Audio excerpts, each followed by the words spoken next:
So yesterday, Elon Musk had an absolute hissy fit over on Twitter where he decided to go on a massive banning spree where he was taking down the accounts of everybody from mainstream journalists to the account that was tracking his publicly available flight data to anti-fascist accounts. And in the process of doing all of this, he pretty much exposed that the way that he is operating this company is basically just whatever Elon Musk personally decides on a whim on any given day. So I got a breakdown here to start us off from Vice and Motherboard, where they're basically breaking down what took place over the last 24 hours, and then I'm going to give you guys a bunch of more context in terms of what Elon has been saying and doing. So here from Vice, they say Elon Musk had his most absurd, disturbing 24 hours at Twitter yet. So what are they talking about here? They say, on Wednesday, Twitter chief Elon Musk banned accounts that he said he never would in order to protect free speech, made up new rules to justify it, threatened legal action against a 20-year-old, pontificated on how doxing is banned on the platform, and then immediately posted a video doxing a man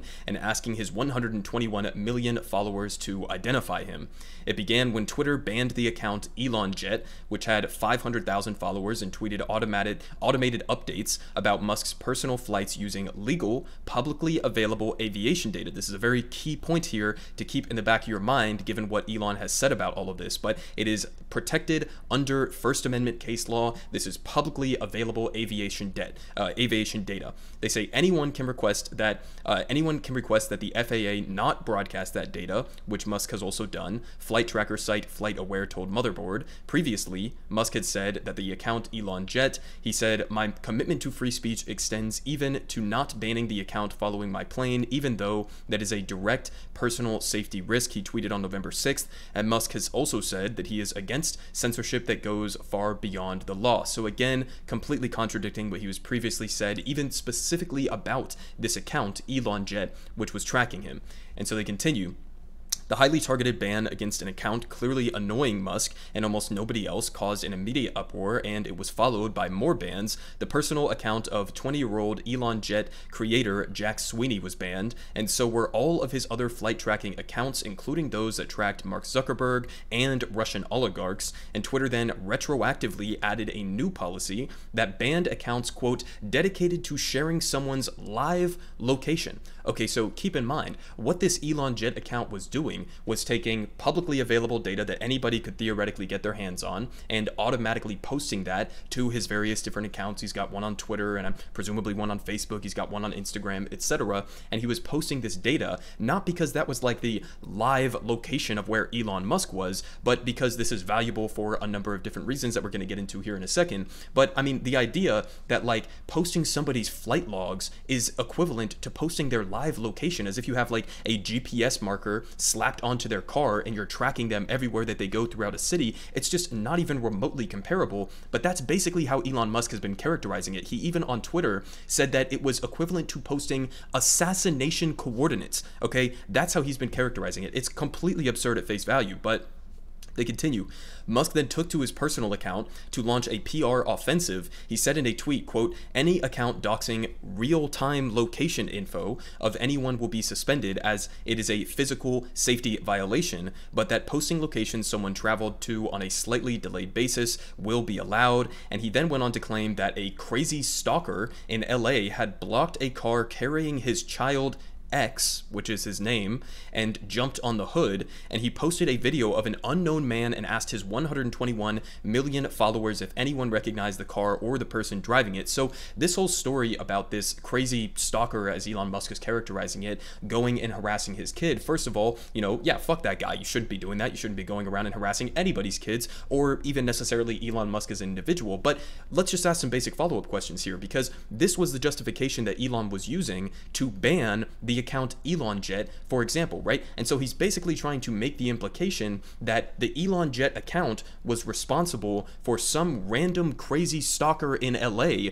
finding where his kid was in his car and then going and confronting him. Okay, but keep in mind, the ElonJet account was posting publicly available flight data. Okay, it wasn't posting the actual real-time location of where his car was. So there's no evidence whatsoever to suggest that whoever whoever was going and stalking him or, you know, confronting his kid, number one, even knew that the Elon Jet account existed, much less used it to then go find out the location of Elon Musk. So it's like you're using this as a justification to do all of these different bans. And again, not only the Elon Jet account, but essentially any journalist, mainstream or otherwise, or political pundits who were covering this story about the Elon Jet account getting banned. He banned everybody across the board, and the fundamental premise of those bans seems to be like completely not backed up by any evidence whatsoever. We don't know who this guy is who confronted his kid. We don't know if he used the Elon Jet data in order to go find out his location or confront him. We don't even know where this event actually took place, but I'll give you guys a little bit more information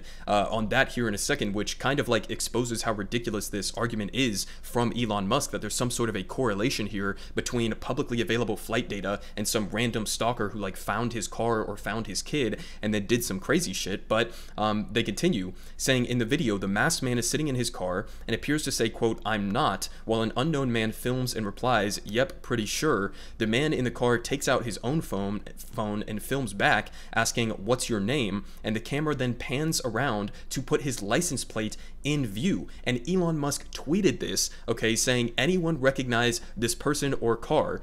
offering no further context. Okay, so we don't even know if like, okay, is this a guy who was stalking your kid? Is this just some random guy? You're posting this to 121 million people after banning a bunch of accounts because you say you're not allowed to dox people, and you're posting a video on one of the largest accounts on the platform as the CEO of this company of some guy's license plate, and what, like calling on your supporters to take action against him? I mean, it's like immediately contradicting your own premise of, you know, why you were doing these bans in the first place.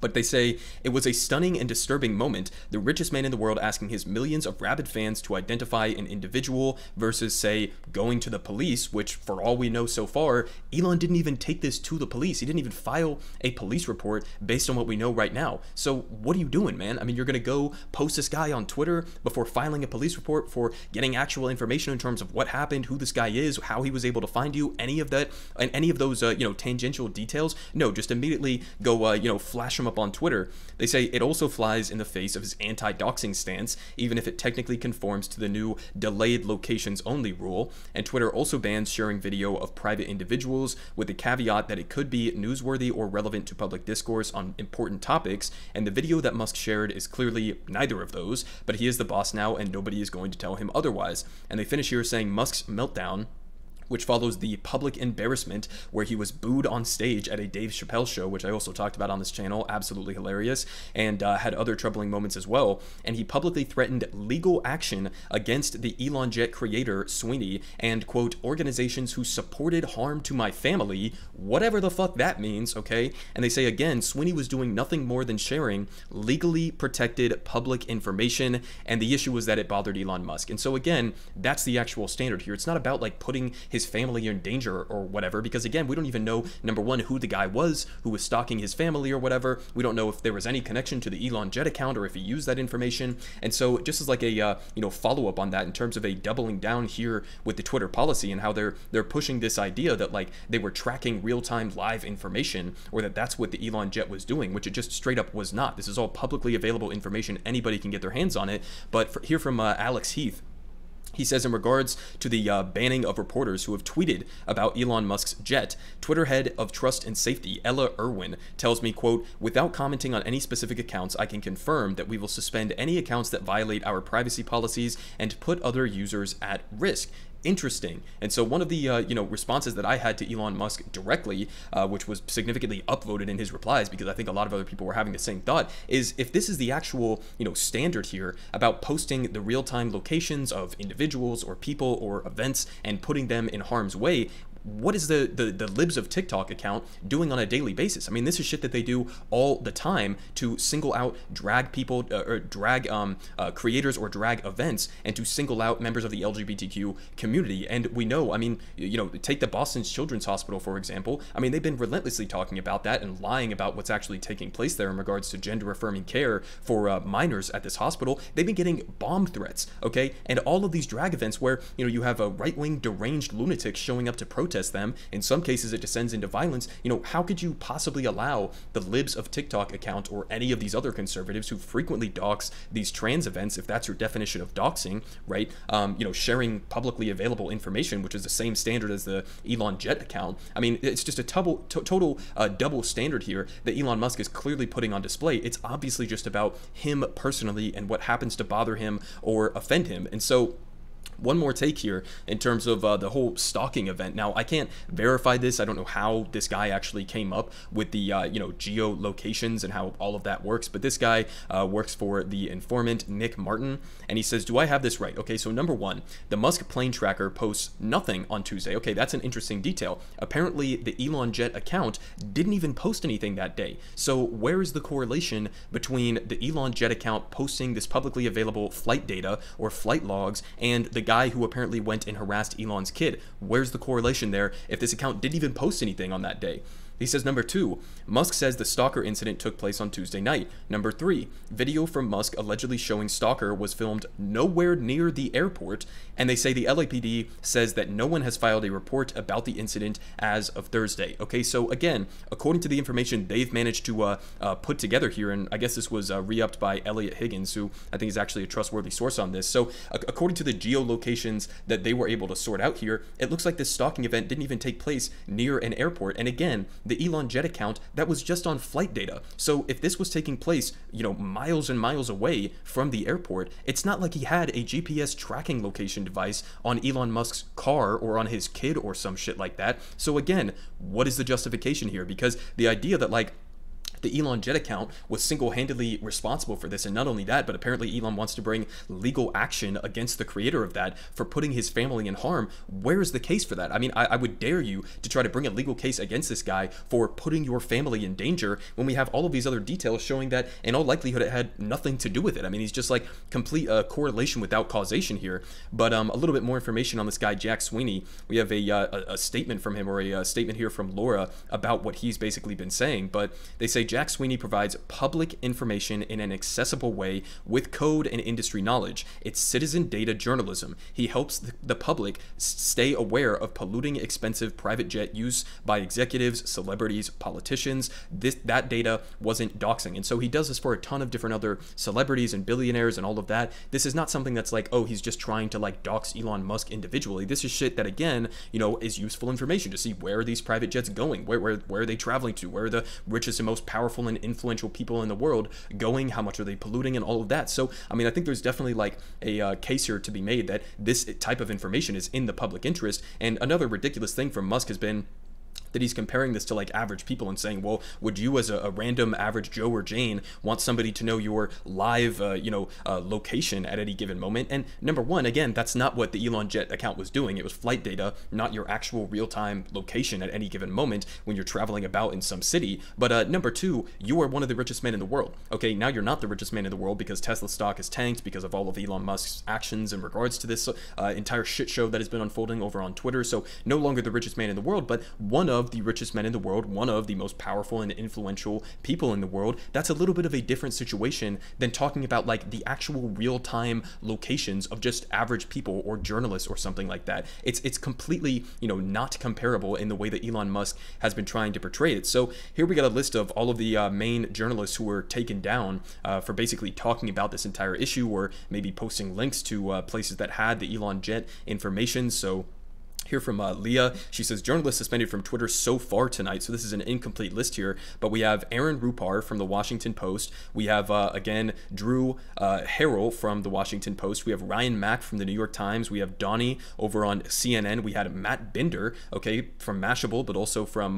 the Majority Report with Sam Cedar. We had Micah Flea from The Intercept, and we had Webster, who's a freelance journalist. We also had Keith Olbermann, and again, pointing out the complete contradictions between what Elon Musk has said in the past and what he's doing now. Apparently, we also had Steve Herman, who I guess is like a local journalist. So, I mean, again, taking down prominent journalist accounts, okay, who are doing what exactly? Talking about the fact that you banned the Elon Jet account? I mean, as pointed out here by the Washington Post, they had a direct response to this. They say, none of the tweets from suspended reporters that the Post has reviewed revealed the location of Musk or his family. Okay, so they're completely, you know, contradicting this claim from Elon Musk that they were posting his like real-time information information. But even if they were posting the Elon Jet account or access to that account and posting those links on Twitter, so what? That's not your real-time information. That is protected by First Amendment case law. So this guy, Elon Musk, who came into this as a free speech warrior, a free speech absolutist, and said the standard should be whatever is protected by the First Amendment, he's a fucking liar. He's a fucking con man. Okay, it's so clear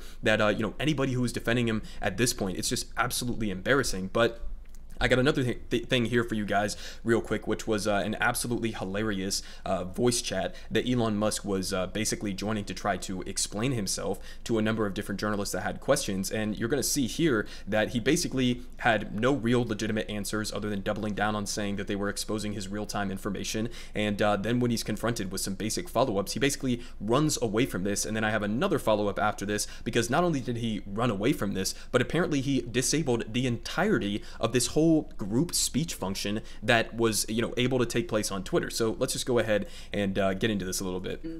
In the last few hours, with a handful of journalists being banned.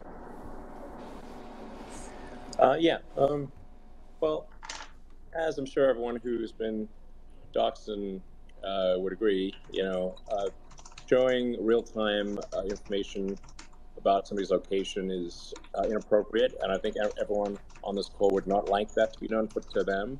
And there's not going to be any distinction in the future between journalists, so-called journalists, and regular people. Everyone's going to be treated the same. You're not special because you're a journalist. You're a Twitter. You're a citizen. No special treatment. You dox, you get suspended. End of story.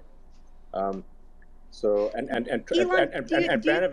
evasion, or trying to be clever about it, like, oh, I posted a link to the real-time information, is obviously simply trying to evade the meaning. There's no different than actually showing real-time information. So when you're saying posting a link to it, I mean, some of the people like Drew and Ryan Mack from the New York Times who were banned were they were reporting on it in the course of sort of pretty normal journalistic endeavors. You consider that like a tricky attempt at ban evasion? You show the link to the real-time information, ban evasion, obviously. Drew, I don't think you were posting the real-time information, right? I mean, you're suggesting that we're sharing your address, which is not true, and you're suggesting that we never. I never posted your address. You posted a link to the address. We posted a link. In the course of reporting about Elon Jet, we posted links to Elon Jet, which are now not online and now banned on Twitter. And Twitter also, of course, marks even the Instagram and Mastodon accounts of Elon Jet as harmful, using, we have to acknowledge, using the same exact link blocking technique that you have criticized as part of the Hunter Biden New York Post story in 2020. So what is different here and there? No more acceptable for me. It's no more acceptable for me, for you, than it is for me. It's the same thing. So anyway. So it's unacceptable what you're doing? And then he just leaves. He just leaves after that. And again, as pointed out here by the Surfs, friend of the show over there, he says, to recap, banned users were capable of attending a Twitter space despite being banned, including Matt Binder and the Elon Jet account, which you just saw in that video. Then Elon joins the space and couldn't answer a single question and rage quits. And then he removed the entire Twitter Spaces feature. Okay, it's no longer available. I just double checked this on my phone. The Twitter Spaces has just been completely evaporated from Twitter after he just ran away from that conversation. I mean, for real, what the fuck is this guy doing? I mean, just completely operating on a whim. We also had a follow-up here from some EU representatives. So they say, news about arbitrary suspension of journalists on Twitter is worrying. EU's Digital Services Act requires respect of media freedom and fundamental rights. This is reinforced under our Media Freedom Act. Elon Musk should be aware of that. There are red lines and sanctions soon. So apparently, not only is he getting a lot of pushback over here in the United States on Twitter, but apparently he is also going to be getting legitimate pushback, potential investigations, or maybe even sanctions from things like the entirety of the EU. Okay, so I mean, obviously this is a completely unjustified situation, but you can tell just how flippant he is about this entire the entirety of what he has been doing over the last day or so, because he posted multiple polls where he was basically just like asking the Twitterverse whether or not they wanted to unsuspend the accounts, which is just like, again, if they're violating the TOS of Twitter and you can demonstrate that and you can prove that, even though there's plenty of contradictory evidence behind all of this, if you can prove that, then the bans would be justified, right? I mean, he's the CEO of Twitter. I don't think that we should have a single billionaire or even, private individuals who are in control of something, which I agree is the modern day public town square. But right now, given the current laws, given the current standards, he technically can create whatever Twitter terms of service that he wants. But if it was clearly defined, if it was, very easy to understand what specific rules each of these individual people were breaking without getting like some, 30-second bite sound from Elon Musk in an interview and then he runs away after 2 seconds, then that would be, somewhat better, right? If it was clearly defined and everybody understood the actual rules. But here's Elon Musk basically just throwing up a couple polls on his Twitter feed to determine whether or not he wants to allow them back on the platform. And while he's doing these polls, he's actively, again, lying about what a lot of these people were actually doing. I mean, he says unsuspend accounts who doxed my exact location in real time. And then you see the winner of this poll was unsuspend them right now. Then he, of course, turns around and he says, sorry, too many options, we'll redo poll. And then he redoes it, and even more people decided that they should be unsuspended right now. So, I mean, this was a type of situation that he did with Donald Trump being banned or unbanned from Twitter, and he actually did listen to the poll and he unbanned him. Obviously, Trump hasn't come back because he's got his whole Truth Social scam going on. But, if you're actually going to listen to the people and you think that these random Twitter polls are, representative of the broader public, then go ahead and unban them. I mean, stick by your own rules. But, as of right now that I'm recording this video, no indication that these people have actually been unbanned. There's really no information that I've seen as a follow-up in terms of who the potential crazy stalker, as Elon Musk called him, who that guy actually is, how he found out where his car was, or whether or not he had any connection whatsoever to the information being posted on Elon Jet. And so again, I mean, this is just another reminder that, number one, Elon Musk has absolutely no core underlying fundamental principles, even though he wants to pretend like he's this big, like, libertarian, freedom of speech type of guy who's fighting for the average person. It's complete nonsense. It's complete bullshit. He is a run-of-the-mill standard billionaire con artist, okay, and now he's put himself in control of one of the largest platforms where people get a lot of this important key information. And so, again, it's a reminder that if we're going to have a public town square within these social media spaces, it shouldn't be owned and operated by private individuals. It shouldn't be in the hands of a single billionaire, much less somebody like Elon Musk. It should be something that is more democratically regulated, something that, in my ideal world would either be owned by the workers themselves or would be something that is run and operated similar to a public utility. But I mean, having this type of situation where one single guy can just on a whim evaporate, somewhat well-respected journalists from this platform, even though I have many disagreements with a lot of those mainstream journalists, but just evaporate any accounts that he feels like personally grievanced him or something like that. This is not a sustainable model, and it definitely is completely contradictory to everything that Elon Musk pretends to represent. Everyone is saying good politic guy has the best politic. Believe me, no one does it like him.